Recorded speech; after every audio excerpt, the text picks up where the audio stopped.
After infidelity, it's really normal to struggle with being vulnerable again, whether it's with your current partner or with someone else in the future. You might feel unsafe to open up emotionally, even to people that you know logically that you can trust. So you start avoiding sharing thoughts, feelings, or needs out of fear of judgment or further hurt. It can often manifest in terms of hypervigilance, constantly assessing risk before expressing yourself. It's like you're needing to run all these calculations before you just open up and share what's on your mind. This can obviously lead to feeling isolated, lonely, or disconnected because what you're doing is you're keeping your true self hidden. I think that a lot of people misinterpret this as strength. So for the person who's been betrayed, they view their own not wanting to be vulnerable as a sign of strength. But I think it's helpful to view it more so as just a neurological response. Because after betrayal, your nervous system and emotional brain protect you from any perceived danger. It's not that you're strong or weak or whatever. It's not that you are or aren't healing. It's just that you view vulnerability as this threat. It feels risky because it could lead to more pain. And the one thing that your mind, your heart, your body internalize from the affair is, I just don't ever want to feel this way again. And so it perceives vulnerability and opening up and trusting others as a big reason why this happened. The fear is normal. It's biologically driven. It's a survival response. And I think that for a lot of people, just recognizing that that's what's actually going on is a lot of relief, where it's like, oh, I'm not going crazy. It's normal that I'm trying to kind of live a more private life now, but ultimately recognize what it's costing you.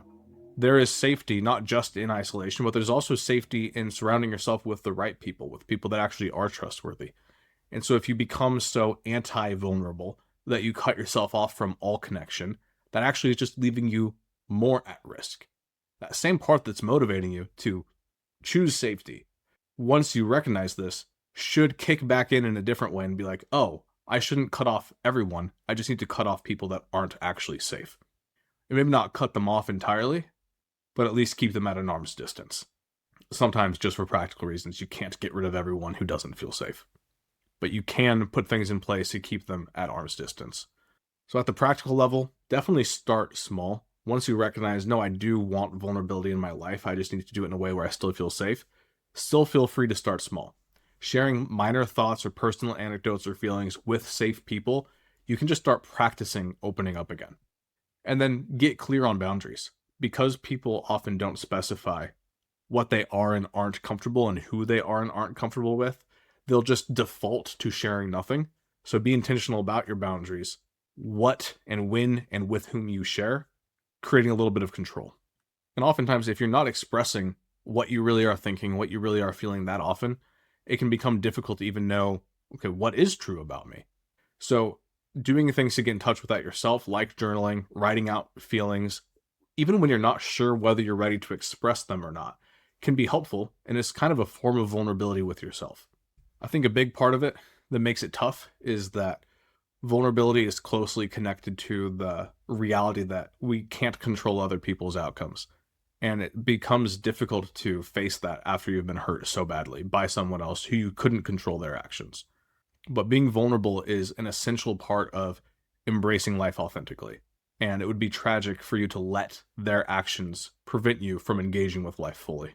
So as you're going through this, as you're taking steps to heal in this specific regard, remember that every small act of honest expression is progress in reclaiming connection with yourself and with others.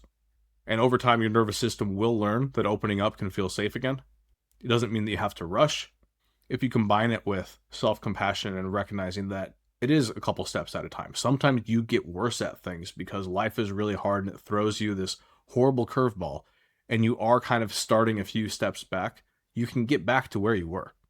If you judge yourself, though, for not already being back to where you were, that's where you start to get in your own head and be like, why can't I do this? Why can't I do that? Like, just start with where you are. Experiment. Try opening up in different ways. Find people that are genuinely safe, that feel safe in your gut, and practice courage, because it does take courage to engage in this life knowing the risks that are at hand. You can't get through this without being a little bit brave.